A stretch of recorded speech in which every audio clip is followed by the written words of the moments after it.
Well, hello world. This is Thomas Tennis at the beautiful Thomas Tennis Academy in Southern California, beautiful Southern California, with another fabulous tennis tip. This is really a great one, but all of mine are great. So if you're watching this, you're just lucky as can be, because I'm pretty obscure on YouTube. But anyway, here's what I've got for today. Now, when you're hitting, I've described taking your racket take back with your elbow and all that. And then when you come forward, I call this part the take forward, because your racket doesn't really rotate until the butt of your racket reaches at least your belly button, okay? And then now you have an arc right here. Now you have an arc that you're going to really whip the racket around, and you're going to wind up following through over here.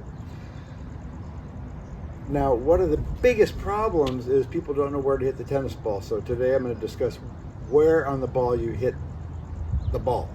So what you definitely do not want to do is hit the inside of the ball. In other words, if I'm hitting a forehand, I do not want to hit, like if we divide this ball in half, I don't want to hit the inside of the ball. I want to slightly on the outside of the ball. If you hit on the inside of the ball, like this, see how my racket is way back compared to my wrist? It's back. If I hit here and then try to come up, most times you're going to wind up pushing the ball way out to the right, hitting a weak shot, because you're going to have to decelerate your racket. So if you're going to come around here and you're going to try to hit the inside, your racket's going to have to go back. It's going to decelerate. You're going to hit a lousy shot. Same thing on a backhand. I see a lot of people that hit two-handed backhand, especially adults who haven't done it before. They try to go like this. They're going to really kill the ball, and they do something like this, but they wind up hitting, again, the inside of the ball, okay? And then the ball squirts out to the side, and they hit a terrible shot. You have to hit slightly on the outside of the ball to keep your racket head accelerating.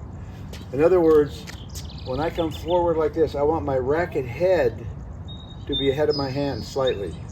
And what this does is it gets me on the outside of the ball, okay? I'll put a drawing up so it'll make a whole lot of sense, I hope. But you don't want your racket back like this. You want your racket ahead of your hand. You're going to hit slightly on a forehand. You're going to hit slightly outside the ball. And because you're going up, the ball's going to have a little bit of a hook to it, okay? But because it's going up, it's not going to go way over to that way outside there. You're going to be going up and outside and accelerating. So I want my racket head slightly ahead of my hand.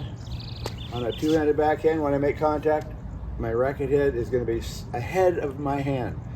Not behind, not even, not square, ahead. Okay? So I'm going to show you a bunch of professional tennis players doing this, and virtually every pro does it. Hit the outside of the ball, and then when you have this arc, you'll be able to continue accelerating, and you'll hit very powerful shots with great topspin. So if you follow the golden mean of tennis. So that's it, and I'm going to show you some videos of the pros here, and here we go.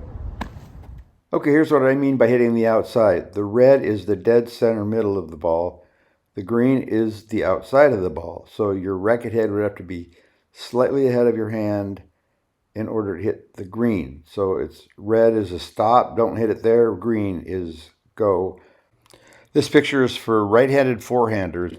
I'm sure you can figure it out for two-handed backhands, one-handed backhands, and left-handers. Okay, here's Djokovic with the two-handed backhand. I'm going to freeze frame him when his racket is square, right there. Now watch, it continues forward. Boom, there he is with his racket ahead of his hands, hitting the outside of the ball. Okay, here's Del Potro. He's square, but the ball is still a foot away from his racket. Then his racket head goes forward ahead of his hands, and he hits the outside of the ball in this next picture. His racket is ahead of his hands at contact, outside of the ball. Here's Zverev. His racket is square before contact, and his racket head is slightly ahead of his hands at contact, hitting the outside of the ball. Well, here's Roger Federer. Notice his racket is square well before he makes contact, and then he contacts the outside of the ball with his racket head ahead of his hand.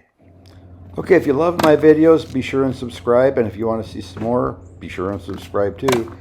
And that's it for today. I hope this helps your game immensely.